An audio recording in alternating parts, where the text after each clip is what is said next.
AMT वो automatic transmission है जिसे आम कार बायर्स के बीच में इन्फीरियर माना जाता है, लेकिन जब बात आती है हैवी ड्यूटी ट्रक्स की तो उनमें आपको सिर्फ और सिर्फ AMT ही मिलेगा। यस, अमेरिका और यूरोप में मिलने वाले 90% वॉल्वो, फ्रेटलाइनर, स्कानिया, कैनवर्थ और पीटरबिल्ट जैसे 30 से 40 टन के सेमी ट्रक्स में AMT ट्रांसमिशन ही लग के आता है, टॉर्क कन्वर्टर नहीं, जो कि एक आम कार बायर के लिए एक बड़ी स्ट्रेन सी बात है, क्योंकि मार्केट में आम धारणा यही है कि टॉर्क कन्वर्टर सबसे ज्यादा डिपेंडेबल ट्रांसमिशन है और ये जो AMT होते हैं ये तो यार अटक अटक के चलते हैं, इनमें क्या मजा। तो फिर इसी ट्रांसमिशन को ट्रक जैसी हैवी ड्यूटी मशीनरी के अंदर यूज क्यों किया जाता है? यहाँ तो टॉर्क कन्वर्टर यूज होना चाहिए, राइट? फिर AMT क्यों? देखो, रीजन दो हैं, फिजिक्स और पैसा। टॉर्क कन्वर्टर में जो इंजन की पावर है वो फ्लूइड के थ्रू ट्रांसफर होती है फिजिकल क्लच प्लेट की जगह, और फ्लूइड है तो स्लिपेज भी होगी, लेकिन कार्स के अंदर हद से 300 से 400 Nm का ही टॉर्क होता है ज्यादातर गाड़ियों में, तो ये जो स्लिपेज होती है काफी कम होती है उनमें, तो वहां पर फर्क नहीं पड़ता। लेकिन एक ट्रक जो खुद 30 से 40 टन का है, जिसे खींचने के लिए 2500 Nm का टॉर्क चाहिए, अगर उसमें टॉर्क कन्वर्टर लगाया जाता है तो स्लिपेज काफी ज्यादा बढ़ जाएगी, जिससे पावर वेस्ट होगी और फ्यूल एफिशिएंसी भी काफी ज्यादा गिर जाएगी।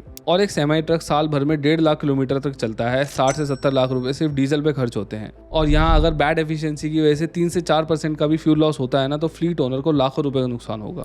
वहीं AMT के अंदर डायरेक्ट क्लच कनेक्शन होता है, यानी कि मेटल टू मेटल, जिसकी वजह से फ्लूइड की जरूरत नहीं पड़ती, जिसकी वजह से कोई स्लिपेज नहीं होती और कोई फ्यूल वेस्टेज नहीं होती, और इसकी मेंटेनेंस भी बिल्कुल मैनुअल गियर बॉक्स वाली ही है, क्योंकि AMT ultimately manual gear box ही है, बस एक्चुएटर लगाए गए हैं ऑटोमेट करने के लिए इसको। इसके अलावा अगर हम DCT या फिर CVT जैसे ट्रांसमिशन की तरफ देखें तो वो इसलिए यूज़ नहीं होते क्योंकि वो उतने ज़्यादा रिडंडेंट नहीं होते, गाड़ियों के अंदर ही इनमें दिक्कत आ जाती है एक टाइम के बाद, तो फिर ट्रक्स जैसी हैवी मशीन के अंदर इनको कैसे यूज़ किया जा सकता है। इसीलिए मैनुअल गियर बॉक्स या फिर मैनुअल गियर बॉक्स की नकल करते AMT ट्रांसमिशन को ही ट्रक्स के अंदर यूज़ किया जाता है। अगर ऐसी इन्फॉर्मेटिव वीडियोज़ देखनी है तो फॉलो कर लो।